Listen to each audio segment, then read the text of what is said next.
उपसभापति जी, यह सदन उपराष्ट्रपति जी के राष्ट्रपति जी के अभिभाषण पर चर्चा कर रहा है और राष्ट्रपति जी ने अपने अभिभाषण में जो किसानों के लिए कहा है उसको मैं पढ़ता हूं कि किसानों की आय बढ़ाने एवं खरीफ तथा रबी फसलों के न्यूनतम समर्थन मूल्य निरंतर बढ़ाए गए हैं। उपसभापति महोदय, सवाल इतना ये नहीं है कि न्यूनतम समर्थन मूल्य कितना बढ़ाया गया है, उससे ज्यादा महत्वपूर्ण यह है कि किसान को न्यूनतम समर्थन मूल्य का लाभ मिला कि नहीं मिला है। और मैं कहना चाहूंगा कि नहीं मिला है।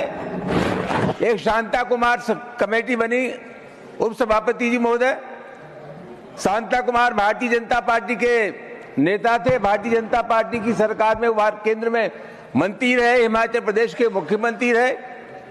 और शांता कुमार कमेटी ने जो निष्कर्ष निकाला वो ये था कि सिर्फ 14% किसानों को ही एमएसपी का लाभ मिलता है।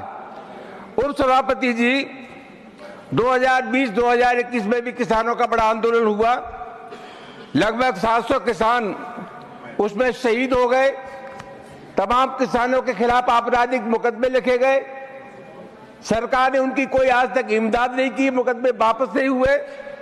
और सरकार, और सबसे महत्वपूर्ण बात यह है कि सरकार ने उस समय जो समिति बनाई थी, सभापति महोदय, उस समिति का भी कोई सार्थक प्रयास किसानों के हित में नहीं रहा। सभापति महोदय, देश में 46% लोग अभी भी कृषि से जुड़े हैं और सकल घरेलू उत्पाद में कृषि का योगदान 18% है। मैं एक निवेदन करना चाहूंगा आपके मार्फत, अभी देश में 21 लाख करोड़ रुपए किसानों पर कर्जा है और प्रति किसान पर 1,35,000 रुपए का कर्जा है। जो कारपोरेट हाउसेस हैं, अमीर लोग हैं, बड़े पैमाने पर सरकार ने उनका कर्जा माफ किया, उनको मुक्ति दी है ऋण से। सभापति महोदय, यही काम अगर किसानों के लिए हो जाता तो समझा जाता कि निश्चित रूप से किसान गरीबों की सरकार गरीबों के हित में, किसानों के हित में, लेकिन ऐसा नहीं हुआ।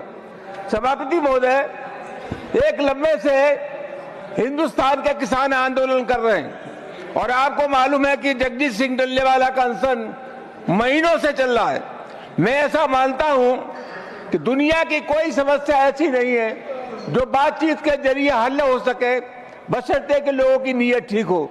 मैं आरोप लगाना चाहूंगा कि इतना लंबा अरसा बीत जाने के बाद भी जो सार्थक प्रयास भारत सरकार को किसानों की समस्याओं के दूर करने के लिए करना चाहिए था, इस सरकार ने नहीं किया है। उपसभापति जी, 2014 से लेकर के अब तक 57,160 किसानों ने आत्महत्या की है।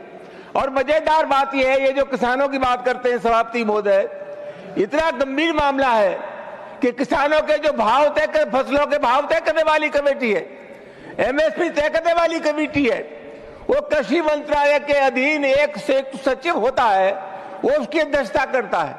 न तो उसमें किसानों के नुमाइंदे, न कृषि विशेषज्ञ। ये बहुत गंभीर मामला है उपसभापति जी। ये सरकार किसानों के हितों से खिलवाड़ कर रही है और मैं बहुत विनम्रतापूर्वक निवेदन करना चाहूंगा, अभी तक मैंने जो भाषण सुने हैं, इधर ये जो बीजेपी के लोग बैठे हैं, तमाम लोगों के प्रवचन मैंने सुने, लेकिन किसानों के सवाल पर शायद 1-2 आदमी ने कोई बात कही हो, लेकिन किसानों के सवाल पर ये बोलने के लिए तैयार नहीं है। उपसभापति महोदय, मैं आपके मार्फत निवेदन करना चाहूंगा कि हिंदुस्तान के किसानों का कर्जा माफ हो। और असल सवाल यह है कि जब तक किसानों के न्यूनतम समर्थन मूल्य एमएसपी को कानूनी गारंटी नहीं दी जाएगी, तब तक किसी भी कीमत पर किसान के हालात ठीक नहीं होंगे। सरकार को संवाद स्थापित करना चाहिए किसानों की समस्याओं के सिलसिले में, और जितनी जल्दी किसानों की समस्या का निराकरण हो सके उतना ही अच्छा रहेगा। बहुत बहुत धन्यवाद।